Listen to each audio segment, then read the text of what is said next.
Chapter 24 of the book God titled Isaiah 53 and the Day of the Lord.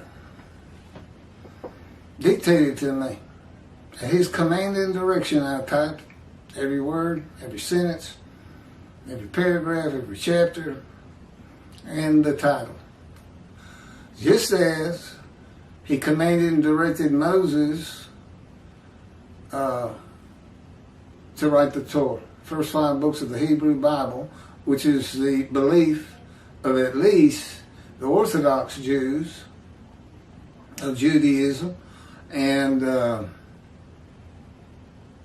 I should think primarily, I don't know exactly, but I would think it's because he couldn't have that knowledge.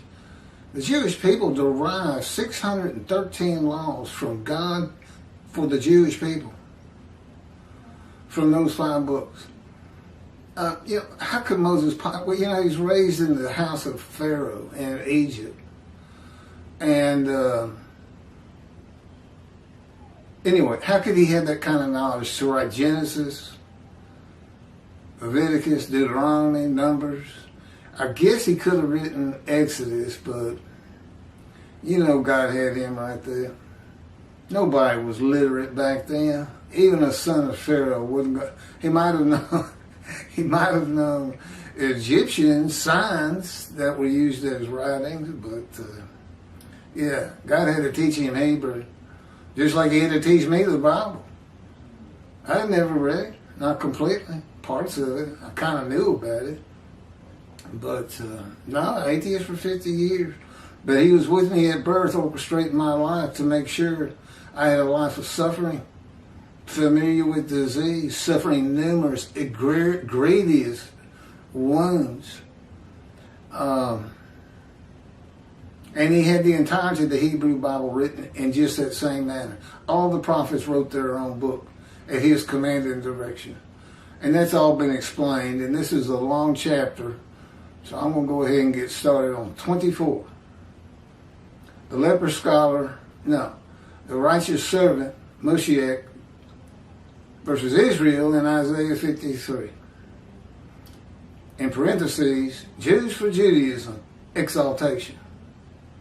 The belief that Isaiah 53 describes the Jewish people as the man Israel, that is often attributed to Rashi, is now the prevalent teaching on the subject. Jews for Judaism is one of the most followed on the internet in its analysis of Isaiah 53 being all the Jewish people gathered as one man, Israel. The following is from Jews for Judaism, Isaiah 53, verse by verse, that you can find on their website. The following, and this begins with a quote, didn't change anything.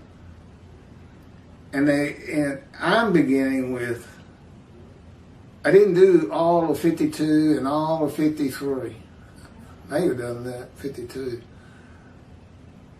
But just, I think 5 different verses. With Toby, I just did 53:10.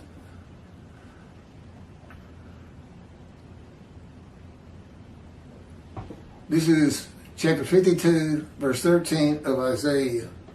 Behold, my servant shall succeed. He will be exalted and become high and exceedingly lofty.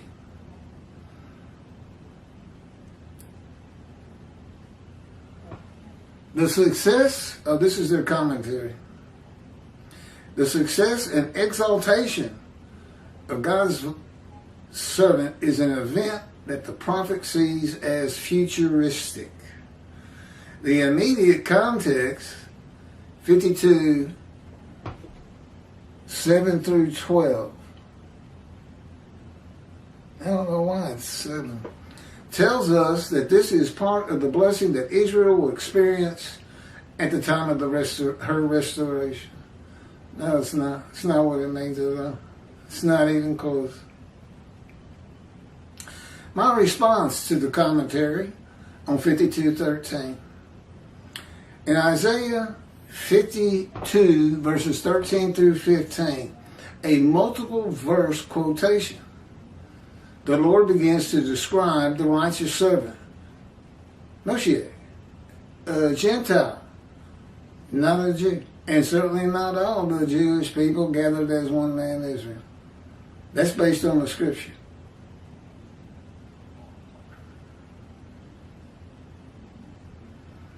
To describe the righteous servant, Moshe, chapter 53. Isaiah 52, 13 through 15, should have been verses 1 through 3 of chapter 53. In quotes, my servant, to be exalted and become high and exceedingly lofty, is now the Gentile man God comes with from Adam, and of the Jewish people none are with him. A Christian country is not the exiles. It is the Gentile that becomes my righteous servant. And he's Moshe in Isaiah 53, verse 11. After passing the test of devotion in Isaiah 53:10, when he makes himself an offering for guilt in a covenant with God, which I've described in prior chapters. If you really want to find out about 53, you need to look at chapters 21, 22, 23, 24, and the introduction. And there's videos. I'm completing them as quickly as I can. New fresh videos. The ones I did just a few weeks ago already have been reposted by me at the command and direction of God so many times that they're starting to wear out. So trying to stay on top of it, keep fresh ones out there.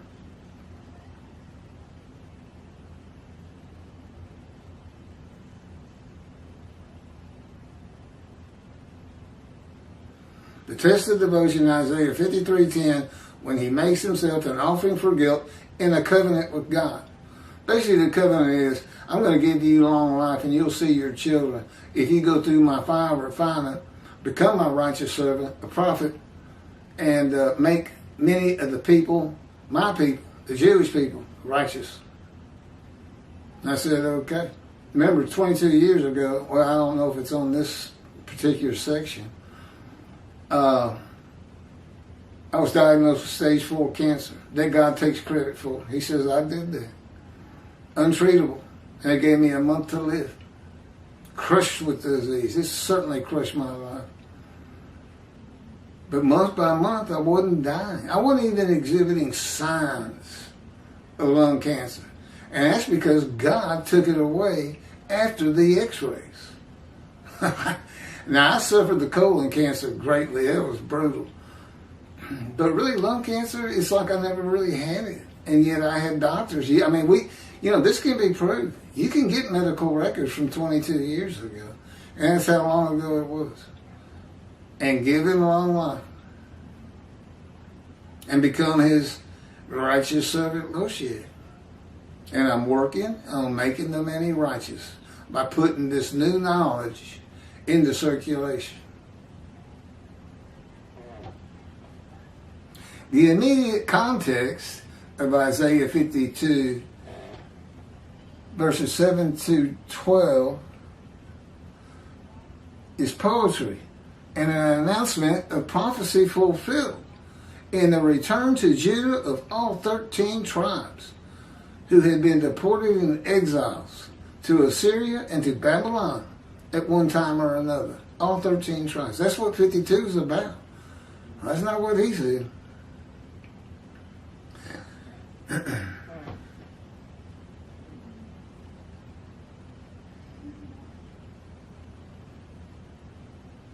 The return included God's forgiveness of all the sins and iniquities of the Assyrian Babylon exiles. Jeremiah's time to come of the new covenant with sin forgiveness is in the day of the Lord by the Roman dispersal. One forgiveness of sins was for the exiles, the 13 tribes.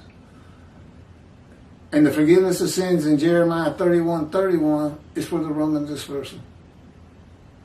And the time to come is when Israel returns, the Jewish people. That was in 1948 when they created Israel. Basically the start of the day of the Lord. which will continue by all accounts I've been given for all of my life. And I have long life. There's no telling how old I'm going to be. No telling how old I'm going to be when I finally get there. It's just like everybody's in disbelief. Or they don't want to, the rabbis don't want to read it. It's like, well, how can he know things we don't know? That's the point. That's the proof. I have knowledge they don't have. I think they were expecting a guy like Jesus, a deeply religious man. Well, that's not me. I'm just the servant. No, I can't worship or pray to God. He's right here. I don't even have to pray to talk to him like Elijah did. Yeah.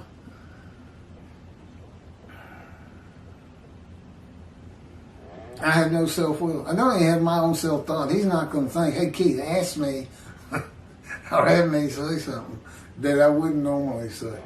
Some, a little bit. And it's futuristic. Did I finish reading that?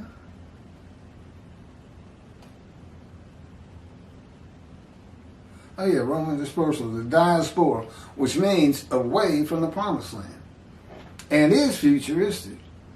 The translation of Art Scroll and Shabbat of Isaiah 52 that Rashi comments on does not include the quotations that combine verses 13 through 15 for chapter 53, which again is not Israel, it's not the Jewish people, it's not Jesus, all Jewish.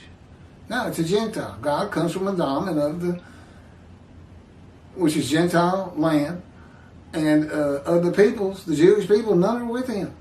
Well, you don't know he's coming if he doesn't have a man of representation with him. He covers the earth in the beginning.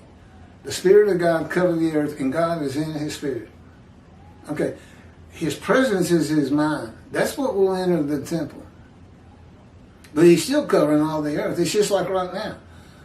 He's completely inside of me, fills me, and yet he's outside too. You know who else said that? Jesus in the New Testament. I don't know where the Gentiles picked up on that. They couldn't possibly know what I know of it, because Jesus is just a myth. It never happened.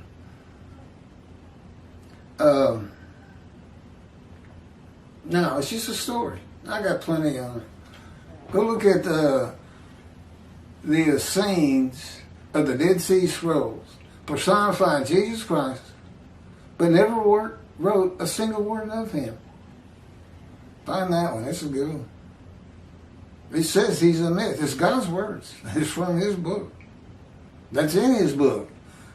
I guess it won't be a bestseller for Christians, but there's going to be a lot of Christians who buy it if I ever get it published. God says we need some help. We need some endorsements. Because the publishing companies do the same thing it seems like everybody else is doing. What is all this? We've never heard these things. We shall see what we had never had heard. That's part of 52. What? Me and God are both tired of Texas. We're ready to go to Israel.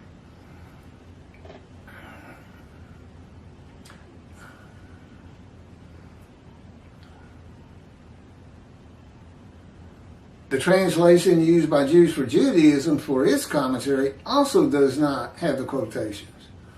They are the only verse quotations of Isaiah 52 and a demarcation of the verses of the fulfillment of prophecy by the return of the 13 tribes from exile, 7 through 12.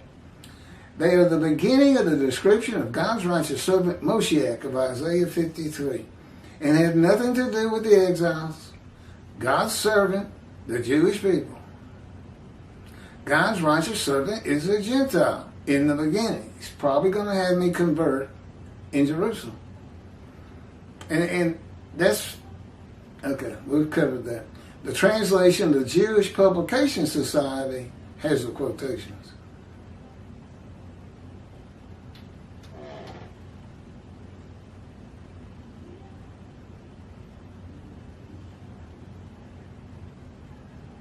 Didn't I just read that? Bear with me one moment.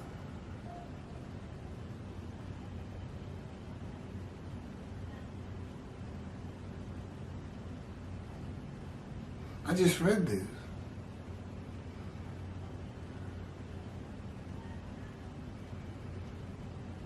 What do you want me to do? Show me.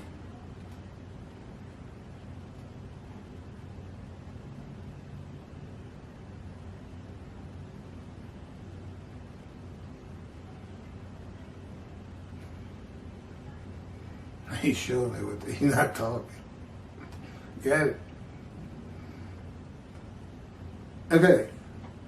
52 verse 13 again. This is 13 through 15.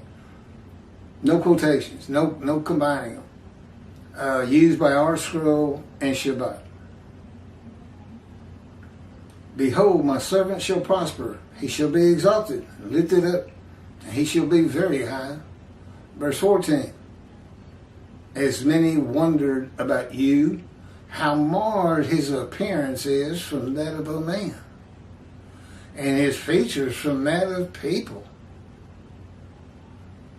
Verse 15, just so, marred and appalled as everybody is, shall he cast down many nations? Kings shall shut their mouths because of him. For what had not been told them they saw, and at what they had not heard they gazed. Okay, here's verse 13, 52, 13 through 15, by the Jewish Publication Society, 1985 version. Indeed, my servant shall prosper, be exalted and raised to great heights. 14. That, as the many were appalled at him, so marred was his appearance, unlike that of man, his form beyond human semblance. Verse 15, just so, he shall startle many nations.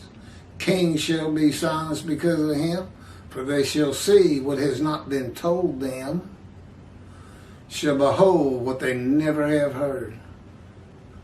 There would be me in this book. And the man described is 4 righteous servants in one. My servant is now the Gentile, not the exiles, who becomes my righteous servant Moshiach. In Isaiah 53, verse 11, after passing the test of devotion in Isaiah 53:10, when he makes himself an offering for guilt and a covenant with God. Isaiah 53 then begins with a new multiple verse quotation that is missing the quotes from the translation of Marshall, Shabbat, basically everybody's, best I can tell. Nobody seems to have them. And also Jews for Judaism in the translation used in its commentary. And that are included in the translation of the Jewish Publication Society. God selected that book for me. He said, Keith, this is in the first or second week. We need to go to the bookstore. You need to purchase a Tanakh. And I said, what's a Tanakh? That's how much I know. That's the Hebrew Bible. What is that? Why? I didn't say why. I just said, okay. That's what I always say. Even when he's mad at me, Keith, I am God. Okay, I know you guys. Stop hurting me. He says, you're in the fire refinement. That's the way it is. I think he enjoys it too much.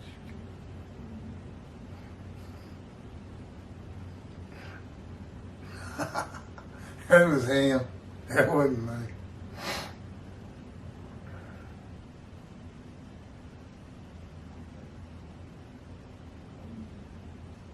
Okay, chapter 53, verse 1. Don't tell me I got to repeat theirs. Well, where's the quotes? Okay, in the book you can find the one used by Art Scroll and Shabbat and see that there's no quotes, and the wording's a little bit different. I'm not going to reread it. It's too long.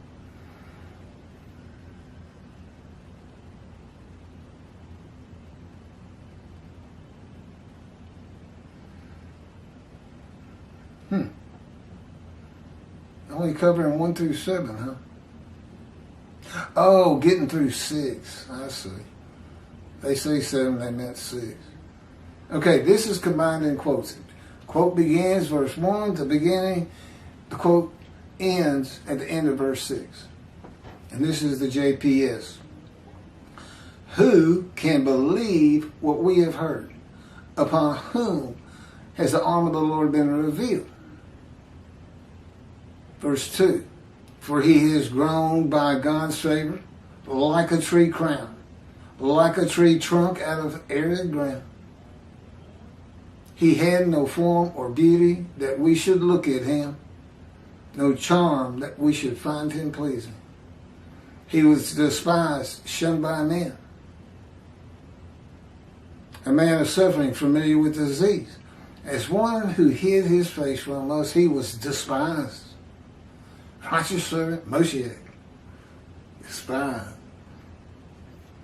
This is all covered in earlier videos. We held him of no account. Yet it was our sickness, verse 4, our sickness that he was bearing, our suffering that he endured. We accounted him plagued, smitten, and afflicted by God. But he was wounded because of our sins, crushed because of our iniquities. He bore the chastisement that made us whole. And by his bruises, or stripes sometimes is used, we were healed. Verse 6, we all went astray like sheep, each going his own way. And the Lord visited upon him the guilt of all of us. Close quote. The speaker is no longer God from the Isaiah 52 multiple verse quote, but is the witnesses of God's righteous servant of the Isaiah 53 multiple quote verse that follows. The witnesses, who are Jews, identified themselves as ones of the many made righteous by God's righteous servant Moshe, saying, it was our sickness that he was bearing, our suffering he endured. He was wounded because of our sins, crushed because of our iniquities. He bore the chastisement that made us whole, and by his bruises we were healed. And the Lord visited upon him the guilt of all of us. The quotes, and this has all been explained. It does. It's written basically to trick the Gentiles so that they learn some of God's law. He knew what they were going to do. He knows everything from beginning to end. Humanity for all time is basically his reality show that he created. There's a lot of discussion about that in other videos, other chapters.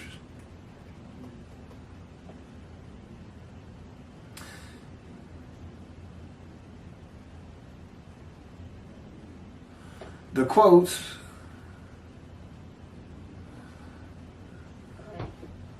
at verse 1 and ending before 7 identify the speaker of verses 1 and 2 as also being the witnesses made righteous by the righteous servant from the suffering he endured.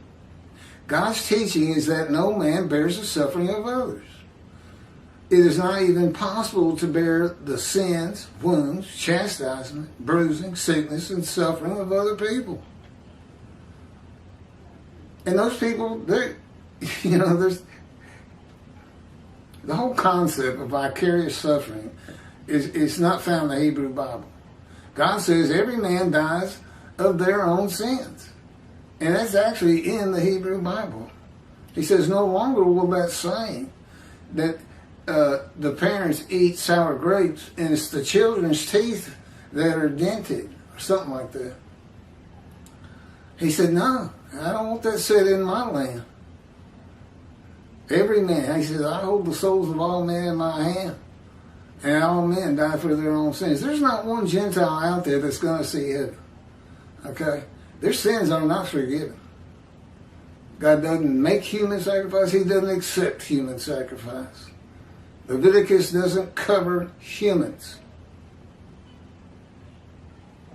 Tovia. No one or others can be It's the fire of refinement. He tricked them. It looks like sacrifice. He knew what they were going to do. Unblemished Lamb of God. Sin forgiveness, like in Leviticus, for unintentional sin. And he drew them in. Drew Toby a singer in too. It looks like that. But no, it's because he doesn't tell you it's for the fire of refinement. You find it in Ezekiel, the book. He went through the fire of refinement, and it's actually defined there to make his forehead like adamant, harder than flint, to not be dismayed or fear his people. It's a boot camp. Just like a cadet wanting to go through a boot camp to become a Green Beret Marine or a Navy SEAL, which I understand is really tough. But it's got nothing, it holds nothing over God's fire of refinement. Look, you read my life. I went through many a thing, including gut shot, almost lost my right leg, impaling my right knee on a broken glass bottle that was stuck in the ground, sticking up, jagged on the bottom. Born disfigured, I have no right breast, and a short and shriveled right arm. That's afflicted by God at birth. That's in Isaiah 53. Also afflicted with disease. Crushed with disease. An affliction from God. None of that applies to all the Jewish people gathered as one man, Israel, which we know was only at Oreb and in Jerusalem, at the building of the second temple. At Oreb, with the acceptance of God's new covenant, agreeing to be his people and follow his laws and commandments, and God would be their God. And he is. That doesn't mean Judaism doesn't need to be straightened out. I'm not attacking the fact that God is the God of Israel. That's a given. He's not the God of the Gentiles, except me. Just like Elijah. Elijah the Gentile, certainly. He's even called. Elisha says, where is the God of Elijah? One man, one Gentile at a time. That's all God can take. And he's not Allah. No, there's no Allah. No, Muslims aren't getting 70 virgins. This is just not going to happen. They're not going to heaven either. The only way you can get to heaven, it's a Jewish heaven, is to convert to Judaism. Good luck, Mr. Believing in world exaltation, having 2 billion Christians disavow Jesus, 2 billion Muslims disavowing Allah, and coming in and exalting the Jewish people and telling them basically, you've been right about God all along, we've been wrong. You believe that? You've never talked to a Christian or a Muslim. But his entire commentary, Jews for Judaism, is based on world exaltation. We're getting to it. No one or others can be healed or atoned for because another man or men suffer or are beaten, murdered, or sacrificed. So what are these verses by the witnesses about?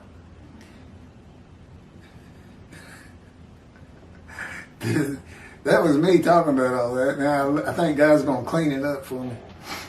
The sickness of the witnesses is not being righteous. God's righteous servant suffers by the chastisement, punishment, bruising, crushing, and maltreatment laid on him by the words and power of God to make him suitable for his purpose that might prosper. A purpose that includes his righteous servant making the many righteous by his knowledge with long life, and the building of the third temple. The righteous servant bearing up to this fire of refinement is bearing the illness and pain of unrighteousness of the Jewish people to be recognized as a prophet of God that in and of itself will draw the Jewish people back to Judaism.